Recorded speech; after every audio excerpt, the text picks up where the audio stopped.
악부자, 백신에 하나 남았던 그의 어머니마저 죽어버리자 그대로 먹고 살만하던 살림이 구멍 뚫린 독 속에 부은 물같이 솔솔솔 어느 구멍을 막아야 될지 분별할 틈도 없이 모조리 빠져 달아나기 시작한 때부터이다. 어찌된 셈판인지 경춘이라는 뚜렷한 본이름이 있으면서도 택부자라는 별명이 붙기 시작한 것이다. 이왕 별명을 가지는 판이면 같은 값의 꼴초동이 생멸어치, 뺑보라는 등 그리 아름답지 못하고 빈상인 별명보다는 귀에도 거슬리지 않게 들리고 점잖하고 그 위에 복스러운 부자라는 두 자까지 붙어 택부자라고 별명을 가지는 편이 그리 해롭지는 않을 것이건만 웬일인지 불리는 그 자체인 경춘이는 몹시 듣기 싫어하였다. 동네에서 그래도 학교 꽤나 다니던 젊은 아이들도 택부자라면 성을 내는 경춘이 성미를 아는 터이라 저희끼리 암호를 가지고 불렀다. 돈 많은 사람은 가네모치, 온갖 것을 다 많이 가진 사람은 모노모치라고 하니까 경춘이는 아무것도 가진 것이 없고 유별나게 턱만 아주 길쭉하게 가졌기에 아고모치라고 하자는 의논이 된 뒤부터는 경춘이 앞에서도 맘 놓고 아고모치, 아고모치 하고 찌글찌글 웃었다. 어떤 때는 턱 모르는 경춘이도 남들 웃는 꼴이 우스워 같이 웃어내기도 하였다. 그러면 다른 사람들은 더 죽겠다고 구르며 우스워했다. 이 사람 모치떡 장사 좀 해보지. 모치 장사. 그래, 요사이는 아구모치라는 게 생겼는데 잘 팔린단다. 아구모치가 뭐고? 허허, 아구모치를 몰라? 맨들맨들하고 속에 하얀 뼈다귀 같은 외떡이지. 응, 남들은 우스워 죽겠다는데 혼자 경춘이는 고개를 끄덕끄덕하였다. 훌쩍 벗겨진 이마 위에 파리가 앉으면 팔이 낙상하겠구나 하는 것은 곳곳에 흔히 보는 바라 그리 우스울 것이 없지만 경춘이 턱에 파리가 딱 붙게 되는 날이면 야, 빵에 팔이 앉는다. 쉬실라. 하고 찌글거리며 경춘이 함께 영문도 모르고 웃는 꼴이야 흔한 것이 아닌 만큼 우스워 허리가 부러질 판이다. 아고모치도 경춘이가 알아챌까봐 또 한 번 넘겨서 어고는 떼어버리고 모치만을 서양말로 번역하여 빵이라고도 하였다. 이 빵이 또 한 번 번역되어 턱이라고도 하였다. 그러므로 경춘이는 자기 앞에서는 모치라는 둥, 팡이라는 둥, 떡이라는 둥 이야기만 하기에 이 사람들은 밤낮 떡말만 하네 하고 도로 던지시 핀잔도 주는 때가 있다. 그러나 경춘이 역시 바보가 아닌 사람이라 어렴풋이 제육감이 활동하여 그것들이 모두 자기 별명인 줄 깨달았다. 경춘이는 턱부자가 아구무치가 되고 아구무치가 빵이 되고 빵이 떡으로 변화해 나온 줄은 모르고 옳지, 턱, 떡, 턱자를 되게 붙여서 떡이라는 게로구나.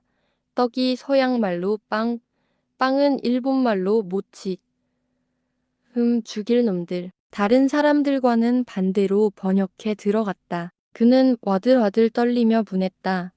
자기 집이 잘 살 때는 아무도 이 턱을 보고도 턱부자라고는 않던 것이 살림이 다 빠져나가 거러지같이 된 후는 경춘이라면 몰라도 택부자라면 더 잘 알게 되는 터이다. 그까짓 별명 듣는 것이 분한 것은 아니다. 이미 날 때부터 긴 턱을 가지고 나온 터이라 턱이 길다고 하는 것이 분함은 없지만 한 가지 경춘이 가슴에는 형용도 증명도 할 수 없는 비할 데 없는 분노가 타고 있었다. 이름자에 부자가 붙으니 살림이 가난한 것이다. 어느 놈인 알 없이 살라고 이름에 부자자를 붙였나. 그놈은 나의 살림을 저주하는 놈일 것이다. 라고 하는 세세한 생각이므로 택부자하고 한 번씩 불리면 그만큼씩 자기의 부자 될 복이 감해진다고 생각하였다. 그러나 남들이 택부자라고 부르는 것은 이러한 죄 많은 생각으로서가 아니었다. 살림이 빠지고 나면서부터 신병으로 말미암아 몸이 자꾸 수척해지니 원래 유별나게 길쭉한 턱이 두 볼이 말라붙는 가닥에 더욱더 길게 보이기에 택부라고 부르던 것이 어느녘에 택부자로 변하고 만 것이었지만 경춘이는 이렇게 바로 생각하지 않았다. 끼니를 굶고 있는 날이면 택부자라는 별명이 더욱 그의 분통을 질러주는 것이었으므로 누구든지 택부자라고 하면 당장에 때려 죽이고 싶었다. 제길. 이놈의 턱이 내 살림을 다 잡아먹은 거야. 이놈의 턱이 자꾸 길어지니까 살림은 자꾸 없어지지. 없어진 살림이 모조리 그 턱 속에 들어있는 것 같이 쥐어짜 도로 내놓은 내가 할 듯이 사정없이 자기 턱을 주무르고 끝을 쥐고 쥐어받고 하는 것이었다. 아이고, 그러지 마소. 턱이 무슨 죄가 있는가요? 턱이 크면 늑복이 많다두마. 경춘의 얌전한 마누라는 진정으로 자기 남편을 위로하였다. 경춘이도 그 마누라에게는 둘도 없는 유순한 남편인 터이라 한숨인지 웃음인지 모르는 큰 숨을 내쉬며 뒤로 턱 들어누웠다. 아내의 말과 같이 늙어서야 이 턱덕을 보는지 알 수 있나. 세상 만물이 다 한 번 먹으면 한 번은 내놓는 법이라 턱 속에 들어간 복도 설만 아올 때가 있겠지. 그는 어디까지든지 그 턱과 자기 살림을 한테 붙여서 생각하였다. 휴. 뒷산을 올라가며 경춘이는 연애 가쁜 숨을 내쉬었다. 그리 높지 않은 산이건만 오늘은 유별나게도 두 팔과 다리가 휘청거렸으므로 하는 수 없이 산등성리에 가 지게를 툭탁 내려놓고 비스듬히 지게에 기대앉아 옥무늬에 찬 곰방대와 쌈지를 끌어들었다. 쌈지에는 작년 가을에 뜯어 말린 약숙 잎사귀가 담배 대신 서너 꼭지 될 만치 들어있었다. 그는 세 손가락으로 한 꼭지 될 만치 쑥을 끌어내어 손바닥 위에 놓고 엄지손가락에 침을 묻혀 약쑥을 뭉친 후 대꼭지에 단단히 눌러 넣었다. 오른편 상기슭에서 시작된 동네는 동글동글한 조망만큼 한 토막집들이 한 곳에 따닥다닥 섞여 있고 동네에 잇대어 먼 건너편 산 밑까지 시원스럽게 펼쳐 있는 들판은 군데군데 보리가 푸르러 있었다. 그는 성냥 찼던 손을 멈추고 온 가슴 속에 사무친 원한을 한꺼번에 허 하고 내뿜었다. 들판이야 널담한 내 땅이라고는 바늘 한 개 꽂을 곳이 없구나. 그는 깊이 탄식하며 담배에 불을 붙여 물었다. 씹스그리한 약숙 연기가 입안에 빨려 올라가자 그는 향긋한 담배가 무척 생각이 났다. 그는 올해 32살이요. 그의 아내는 26이나 아직껏 자식이라고는 하나도 없었다. 본래 생산 못한 것이 아니라 셋이나 낳기는 했지만은 모조리 두세 살도 채 못 되어 죽어버렸던 것이다. 단 두 식구뿐이지만은 제 것이라고는 아무것도 가진 것이 없는 터이라 농사로만 생업을 삼는 이 동촌에서는 품팔리 할 곳도 농사철뿐이었으므로 거러지같이 된 지도 오래요. 기니를 굶기도 부자 입안 먹듯 하였다. 오늘 이 산에 올라온 것도 그 아내가 다리와 허리가 저리고 아프다기에 솔잎사귀를 따다 찜질을 시켜주려는 것이었다. 그러나 산지기에게 들키면 한참 승강이가 있어야 될 것이니 차라리 산지기 영감에게 먼저 청을 해보리라고 생각하였다. 닭탄 담뱃대를 지게 목발에다 툭툭 털고 일어서려 했으나 좀처럼 궁둥이가 떨어지지 않았다. 그때 산꼭대기에서 내려오는 산지기 영감이 경춘이를 내려다보고 벙글벙글 웃으며 내려왔다. 택부자, 자네 오늘 산에 웬일인가? 산지기는 웬일인지 다정스럽게 말을 건넸다. 제긴, 첨지 제 대구리는 왜 저렇게 벗겨졌던고 남의 턱만 눈에 보이나. 그는 대답도 하지 않고 속으로 중얼거렸다. 자네는 올해 농사 좀 했나? 산지기는 제 혼자 벙글거리며 경춘이 옆에 와 어이쿠 하고 궁둥이를 내려놓았다. 농사는 무슨 농사? 불퉁스럽게 대답을 하며 고개를 못마땅하다는 듯이 외로 돌렸다. 이놈의 첨지. 날 보고 택부자라고 했겠다. 오늘 온 산의 솔잎사귀는 모조리 훑어갈까 보다. 내까짓 놈에게 청을 해. 어디 보자. 경춘이는 몹시 속이 상해서 청을 한 후 따가려던 솔잎을 가만히 얼마든지 흘어가리라고 혼자 중얼거렸다. 허참, 이놈의 세상이란 참 기가 막혀. 첨지는 여전히 말을 꺼냈다. 왜요?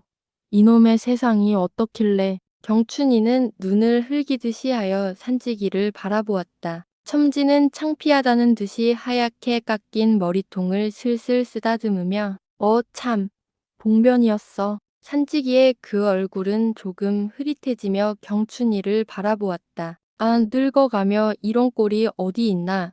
그저께 장에 갔더니 상투를 널름 베었단 말이야.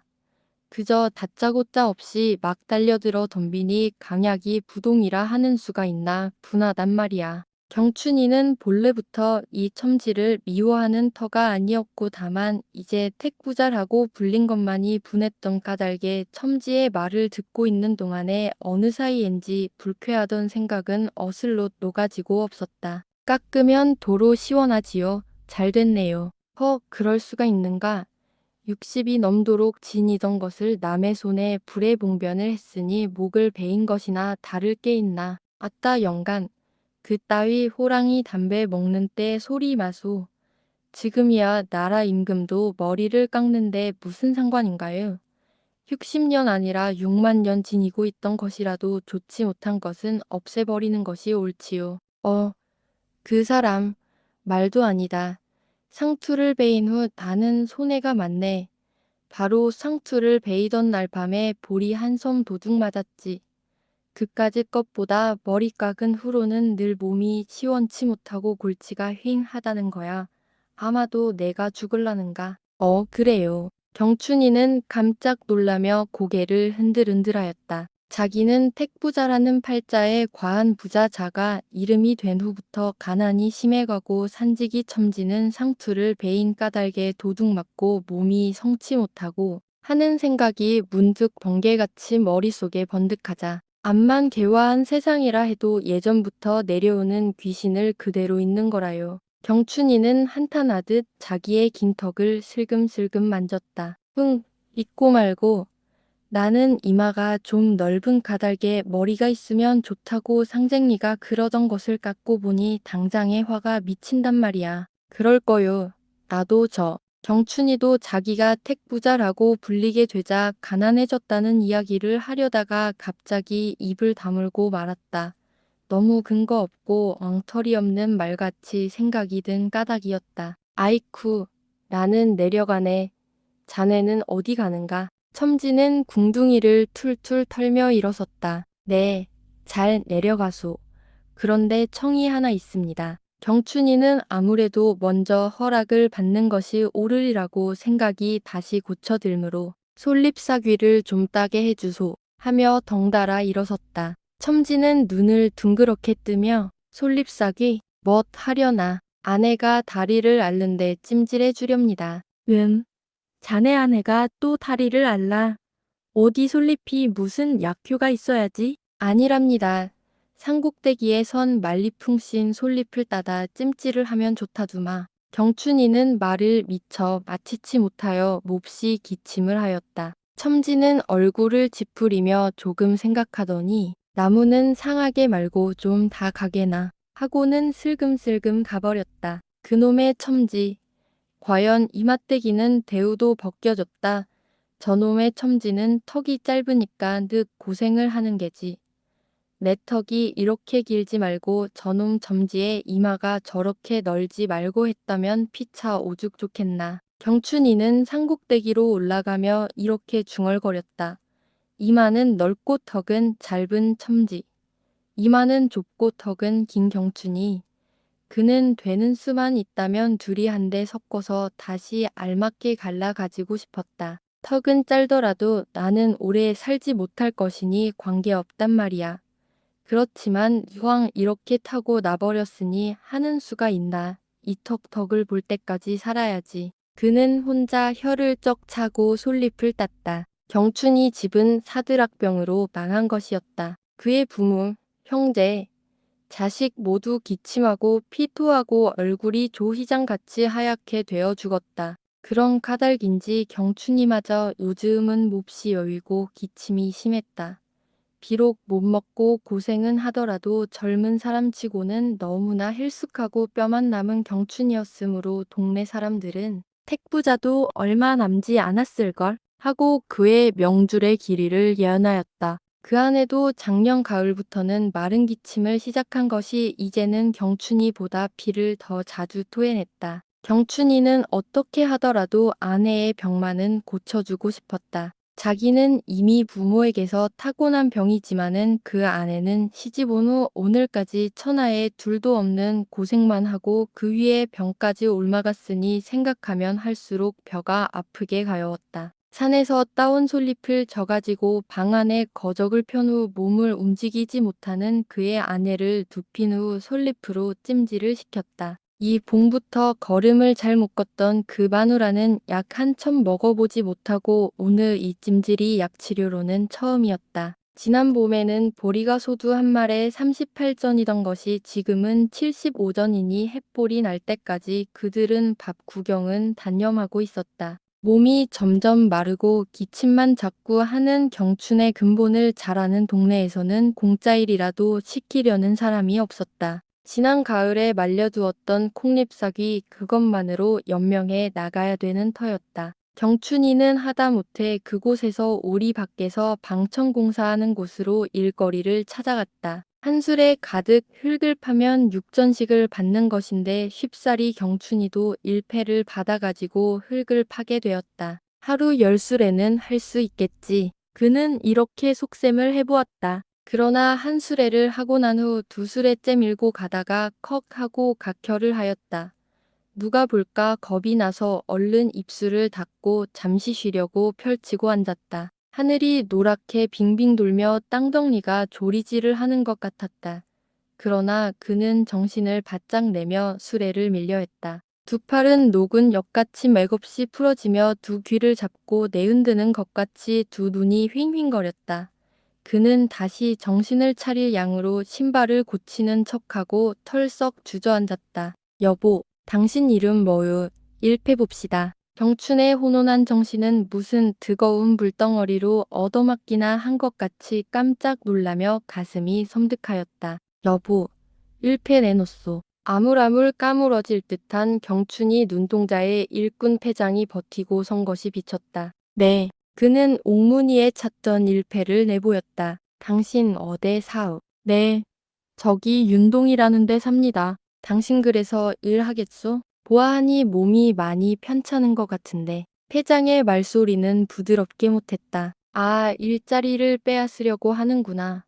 이것도 못 해먹으면 어찌 될꼬 하는 생각이 번쩍하자 경춘이 정신은 찬물같이 휑하게 돌아왔다. 아니올시다.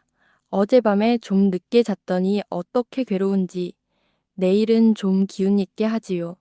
일찍 좀 자고 나면야. 경춘이는 이렇게 변명같이 말을 하나 무슨 말을 하고 있는지 자기도 인식할 여유 없이 입술이 떨렸다. 성명이 누구시라 하오? 네, 김경춘이라 합니다. 김경춘이라고 하는가요? 네, 이 사람은 이명수요. 인사 잊고 지냅시다. 의외의 패장의 말소리가 점점 부드러워졌다. 그러나 경춘이는 안심이 되지 않았다. 세상이란 격과 처음 시작과 같이 간단하고 쉽고 좋은 것만이 아닌 것을 벌써 얼마만치 알고 있는 터이라 한결같이 가슴은 두근거렸다. 나를 내쫓으려고 일부러 친절하게 하는 거지. 그는 이렇게 겁도 났다. 어떻게든지 닷새 동안만 일을 하면 품삯이 3원이니까 그것으로 아내에게 밥 구경도 시키고 북촌동에 있는 의원에게 가서 약이라도 한 첩 싸 먹이고 하리라고 예산하던 것이 그만 허물어지고 마는가 생각하니 두 눈은 다시 캄캄해지고 체면 없는 기침은 자꾸 나왔다. 보소. 당신 내 말을 듣겠소? 내가 한번 입을 떼면 당신은 여기서 일을 못할 것이지만 패장의 말소리는 위엄과 친절이 반반이었다. 네, 좌우간 당신 내 말 들으면 돈벌리가 될 텐데 어떤가요? 패장의 얼굴은 갑자기 정다워졌다. 네, 당신 말을 들으라고요. 듣고 말고요. 죽으래도 죽겠습니다. 경춘이는 두 귀는 번쩍 뜨이며 가슴이 요란하게 쿵덕거렸다. 그러면 말하겠소. 이 일터에서 제일 잘하는 사람이 하루 10수레씩 하는데 당신은 몸이 약하니 5수레도 어려울 것이요. 그러니까 내일부터는 당신이 단 2수레만 하더라도 10수레 했다고 내가 도장을 찍어줄 터이나 어떻소. 온종일 2수레만 파도 10수레 했다는 도장을 찍어주시단 말이지요. 옳지. 그렇지요. 경춘이는 고맙다는 생각보다 겁이 와락났다. 세상이란 이렇게 공으로 떨어지는 횡재가 있는 법이 없는데 내가 꿈을 꾸고 있나?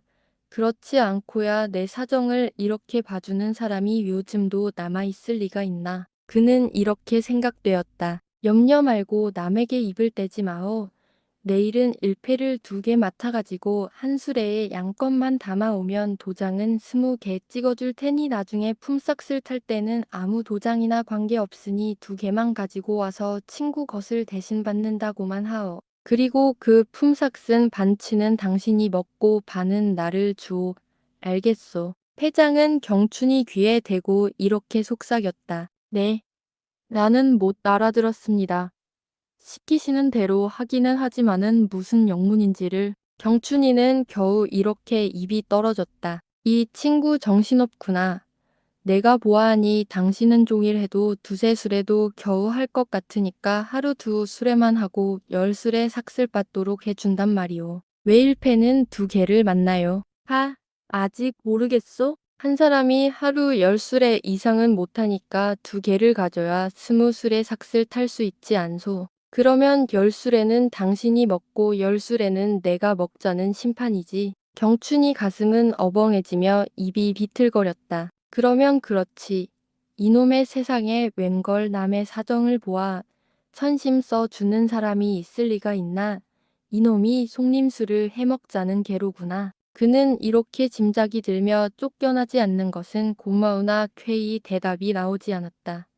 그러나 만일 반대를 한다면 당장에 쫓겨날 것이고 원주인에게 이 말을 고자질한다면 패장이 쫓겨날 것인데 패장도 돈이 쪼들리니까 이런 생각을 한 것이니 쫓겨난다면 불쌍하고 하니 좌우간 이미 옳은 배라 그대로 순종하는 것이 옳다고 생각하였다. 그만하면 알겠지. 오라. 그렇구만. 그제야 경춘이는 고개를 끄덕끄덕해 보였다. 그 이튿날부터 경춘이는 패장이 시키는 대로 일은 하는 척만 하고 겨우 2수레만 퍼다 놓고 도장은 20개 받았다. 300여 명 일꾼이 한데 들끓으며 제가끔 많이 하려고 애쓰는 판이라 아무도 알아채는 사람이 없었다. 그러나 경춘이는 가슴이 늘 움찔움찔하며 공연히 미안하고 주저가 되었다. 그래서 죽을 힘을 다하여 하루 4수레씩 흙을 팠다. 단지 내 수레를 봐도 2귀에서 앵앵 소리가 나며 잔등에 진담이 나며 코에서 단내가 무럭무럭 났다. 저녁 때 일을 마치고 집으로 돌아와서도 그 아내에게 참말을 바른대로 하지 못하고 하루 10수레를 한 까닭에 몸이 괴롭다고만 할 뿐이었다. 그는 스스로 양심이 부끄러워 몇 번이나 그만둘까 말까 주저를 하였다. 이놈의 세상이 모조리 야바위판인데 요만한 것쯤이야 무슨 큰 죄가 되겠나. 아니다. 내 몸이 성하며냐 이런 속임수를 할 리가 있나. 좌우간 몸이 성해지면 이충수로 무척 일을 많이 해주면 그만이다. 그는 늘 이런 생각을 하며 제 혼자 주고받고 하였다. 지난밤부터 갑자기 피를 토하며 다리가 저리다고 고함을 치기 시작한 아내에게 시달려 뜬 눈으로 밤을 새웠다. 종일 피곤하던 몸이라 고난 잠이 올 것이건만 웬일인지 뒤통수가 서늘한 것이 머리통 속이 새파랗게 날카로워지며 잠은 오지 않았다. 마른 기침만 자꾸 연해 나오며 가끔 2눈이 휙 내몰리기만 하였다. 그러나 오늘은 기어이 일터로 나가야 하는 날이었다. 오늘은 그동안 일품을 받는 날이다. 오랜간만에 3원이란 많은 돈이 손에 들어오는 날이다. 경춘이 가슴은 가닥없이 울렁거렸다. 마누라는 백지같이 희고 여윈 얼굴을 돌리며 움푹 들어간 2눈을 크게 떴다. 오늘은 돈을 타오는 날이다. 먹고 싶은 것이 뭐요? 저녁 때쯤 북촌동 의원에게도 가볼 테야. 경춘이는 벌써 희부하게 새는 지게문을 열어 한번 가래를 내뱉고 아내의 손을 쓰다듬었다. 아무것도 먹고 싶은 게 없어요. 아마도 죽을라는가 봐. 얻업스러마다 새벽별 속에서 아내의 커다란 2눈이 힘없이 내려 감기며 국달한 눈물방울을 떨어뜨렸다. 별소리 다 하네. 죽기는 왜 죽어. 쌀밥 먹고 약 먹고 하면 곧났지. 경춘이는 가슴이 서늘해졌으나 스스로 힘을 내며 굳이듯 위로하였다. 그렇지만 당신이 그처럼 볼모양 없이 된 당신이 어떻게 일을 해내요. 하루 10수레를 하려면 오죽 힘이 들겠는가. 아내는 요인 왼손을 경춘이 무릎 위에 얹어 놓았다. 경춘이 가슴은 콱 막히는 것 같이 아팠다. 그러나 하루 두 수레만 해도 열 수레 품을 받는다고 하여 아내의 염려를 덜어주고는 싶었으나 차마 부끄러워 입이 떨어지지 않았다. 별소리를 다 하는구나. 그까짓 일도 못해내. 인제는 걱정 없다. 닷새만큼 3원씩 꼭꼭 다올 것이니 쌀밥을 먹어도 괜찮없지. 경춘이는 일부러 불퉁하여 이렇게 말하며 하염없이 흘러내리는 아내의 눈물을 이불자락으로 이리저리 훔쳐주었다. 죽어서 다시 태어나거든 우리도 잘 한번 살아봅시다. 묵묵히 눈물만 흘리던 아내가 목이 메어 이렇게 슬픈 말을 하였다. 재수없게 새벽부터 울기는 제길. 왜 구태여 죽어 다시 태어나서 잘 살아. 나는 이대로 이 생에서 한번 잘 살아볼 텐데 이 턱을 좀 봐. 오래지 않아서 이 턱 덕을 볼 거야. 경춘이는 일부러 버럭 소리를 지르기는 했으나 말소리는 부드럽게 아내를 위로하는 것이었다. 턱이? 아이고 내가 그 턱의 덕을 볼 때까지 살겠는가요? 일부러 기다란 아래턱을 아내에게 쑥 들이밀고 있는 경춘의 움쑥 들어간 뺨을 아내는 가만히 어루만졌다. 왜 그래? 턱이 길면 늦복이 많다고 그러지 않았나? 인제 곧 늦복이 올 거야. 경춘이는 아내의 목을 끌어안으며 팔을 동개 놓았다. 오늘은 그만 일터로 가지 말았으면 하고 경춘이 턱을 쓰다듬으며 약간 어리광 비슷이 미소하였다. 오늘은 품삯을 받는 날인데 그 대신 내일은 안 갈 테야. 아이고. 아내는 경춘이 팔이 무거운지 한숨을 하며 움직거렸다. 경춘이도 벌떡 일어나 밖으로 나가 아침죽을 끓였다. 솥에다 물 한 바가지를 붓고 콩나물 한 주기를 석둑석둑 성글러 소금 한 줌과 같이 솥에 넣어 불을 떼었다. 이것이 경춘의 그날 종일 얀명할 양식이었다. 북덕북덕 끓어오르자 곧 양푼에다 퍼 담아 방 안에 들어가 대접에다 국물을 조금 떠서 윗목에 밀어놓고 자기 혼자 훌쩍훌쩍 먹기 시작했다. 돌아누웠던 아내가 경춘을 향하여 입맛을 다셨다. 저것은 병이 들어 누웠다기보다 먹지 못해 너무나 굶어서 저렇게 된 것이다. 이까짓 죽, 남의 집게도 먹지 않는 이 나물죽이나마 저것은 한껏 먹어보지 못했으니 경춘이는 오늘이 처음이 아니련만 유별나게 온갖 생각이 다 났다. 그러나 그것도 오늘 돈을 타게 될 터이니까 공연이 좋아서 온갖 생각이 다 나는 거지 하고 생각하며 차마 걸음이 내치지 않는 것을 억지로 일터로 나가고 말았다. 패장이 경춘에게서 그의 아내가 앓는다는 이야기를 듣고 3원씩 꽃같이 가르는 돈을 1원 더 보태어 4원을 경춘에게 주었다. 구차할 때는 서로 도와야지. 후에 갚으시면 되지 않소. 패장의 말소리가 떨어지자 웬일이지 경춘이 가슴이 덜컥하였다. 그는 깜짝 놀라며 고맙습니다. 후일에 총망이 인사를 하고 불길한 느낌이 무럭 치받치며 갑자기 망치로 생처를 두들기는 것 같이 머릿속이 요란해졌다. 아이고, 저것이 죽지나 않았나. 그는 급히 집을 향하여 달렸다. 한참 줬다가 그는 가슴이 깨어질 것 같아 멈춰섰다. 아니다. 죽을 리야 있겠나. 그는 한숨을 후 쉬고 그 돈을 아내에게 보일 것을 생각하였다. 그것이 눈치채고 있지나 않는가. 그는 도 가슴이 불안해졌다. 새벽에 다른 때보다 태도가 이상하던 자기 아내의 얼굴이 생각나며 손에 쥐었던 돈을 펴보고 1원짜리 한 장을 꼭꼭 접어 삼지에다 넣었다. 하루 10수레씩을 했으니까 그동안 닷새 일을 했겠다. 5, 6, 30이라 3원이다. 쌀 2대. 보리쌀밥 말. 명태 3마리. 명태는 국을 끓이고 오늘 저녁은 쌀로만 밥을 짓고 내일은 삼지에 돈을 쓸 셈치고 북촌동 의원에게 가고 그는 칩다를 걸으며 이런 구미를 하였다. 이 생각 저 생각에 잠겨있는 어느 사이에 자기 집으로 들어섰다. 몹시 배가 고플걸. 그는 방 안에 들어서서 혼잣말같이 중얼거리며 윗목을 보았다. 아침에 떠두었던 죽 국물은 손도 대지 않고 그대로 있고 아내는 눈을 멀겋게 뜬 채 꼼짝도 하지 않고 누웠었다.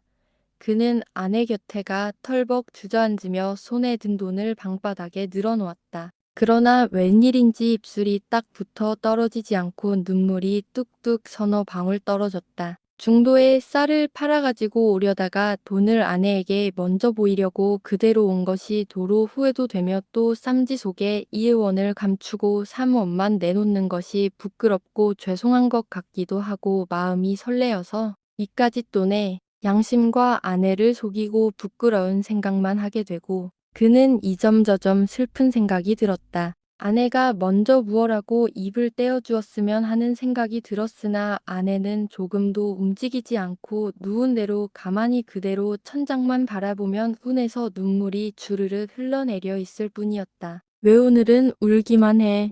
재수없이. 경춘이는 획 돌아앉으며 슬쩍 아내의 얼굴을 바라보았다. 아이고. 그는 가슴이 뭉클하여 아내에게 바싹 다가앉았다. 아내는 이미 숨이 끊어져 있었던 것이었으나 경춘이는 오래도록 깨닫지 못하였다. 경춘이 머릿속에는 그늘 새 없이 생철 부수는 요란스런 소리만 나며 자칫하면 숨이 꼴딱 넘어갈 것 같았다. 숨구멍에는 바늘을 꽂은 것 같이 꼬개꼬개 아프기만 하여 훨훨 숨이 쉬지 않았다. 그러나 그는 자꾸 걸었다. 북촌동 박 의원 집이 어데요? 그는 길가 사람을 보고 되는 대로 물었다. 이미 캄캄 어두워진 골목을 겨우겨우 찾아 박 의원 집으로 들어갔다. 그러나 의원은 다른데 병 보러 가고 없었다. 어디 사시는 누구신가요? 돌아오시면 곧 보내드리겠소. 의원 아들인 듯한 사람이 이렇게 말하였다. 경춘이는 또 한 번 가슴이 콱 질리는 것 같았다. 네, 윤동. 저 윤동에 있어요. 김경춘이 아니 윤동에 와서 택부자 집이 어디냐고 물으면 다 알지요. 어서 보내주소. 꼭 부탁이요. 꼭 보내주시오. 경춘이는 신신부탁을 하였다. 의원의 아들은 힐끔 경춘이 얼굴을 쳐다보더니 슬그머니 입을 비sit 열며 웃음을 참았다. 택부자 택이라고요. 다시 한번 다짐을 하였다. 네, 택부자. 꼭 부탁이요. 꼭. 그는 또다시 걸었다. 자기 집을 향하여 걸어가는 것이었다. 그는 아무리 생각해도 그 아내가 죽지는 않았으리라고 생각하였으나 남의 눈을 속이고 속림수를 해온 돈이라고 그 아내가 성이 나서 잠잠히 있는 것이라고만 생각하였다. 이까짓 것 내버리지. 그는 집에 돌아오자 또 아내를 흔들며 자꾸 말을 건넸다. 그러나 아내는 꼼짝달싹도 하지 않았다. 그는 참다 못해 밖으로 뛰어나왔다. 한 바퀴 뜰을 돌아 다시 방 안에 들어가 앉으니 내버리려고 가지고 나갔던 돈은 그대로 손에 쥔 채였다. 택부자 집이 여기요. 의원이 찾아온 것이었다. 경춘이는 멀거니 앉아 지게문을 열었다. 웬일인지 오늘은 그의 귀에 송충이같이 찡글치던 택부자라는 별명이 하나도 귀에 거슬리지 않았다. 택부자. 네, 내가 택부자요. 그는 크게 대답을 하였다. 점잔을 빼고 방 안에 들어온 의원은 단번에 엉거주춤하였다. 벌써 글렀구려. 경춘이는 깜짝 놀란 듯이 목을 놓고 울기 시작하였다. 손에 쥐었던 돈을 그제야 문을 열고 힘껏 내던졌다.